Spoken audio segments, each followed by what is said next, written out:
Hello everyone, welcome back to another video. ఈ రోజు వీడియోలో పిజ్జా ఇడ్లీ. అంతకంటే ముందు పార్ట్ 1 వీడియో చూడని వాళ్ళు కింద లింక్ ఉంది, క్లిక్ చేసి వెళ్ళి చూసేయండి.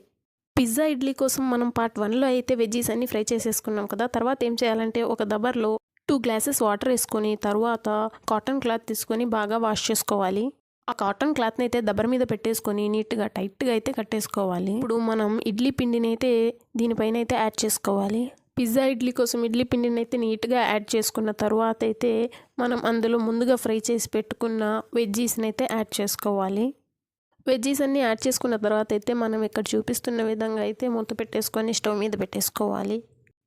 ఒక 20 మినిట్స్ స్టవ్ మీద పెట్టేసుకుంటే అంతే, మన పిజ్జా ఇడ్లీ అయితే రెడీ అయిపోతుంది. ఈ వీడియో మీకు నచ్చినట్టయితే ఈ వీడియోకి ఒక లైక్ చేసి మన ఛానల్ని సబ్స్క్రైబ్ చేసుకోవచ్చు కదా. అలాగే మీరు ఎప్పుడైనా పిజ్జా ఇడ్లీ ట్రై చేశారా? ట్రై చేస్తుంటే కమెంట్ చేసి చెప్పండి.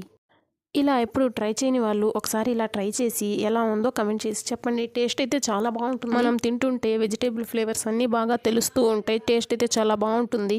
పార్ట్ 1 వీడియో చూడని వాళ్ళు కిందున్న లింక్ క్లిక్ చేసి వెళ్ళి చూసేయండి. మొత్తానికి మన పిజ్జా ఇడ్లీ అయితే రెడీ అయిపోయింది. మన ఛానల్ని సబ్స్క్రైబ్ చేయడం మర్చిపోకండి. Thank you for watching. Bye.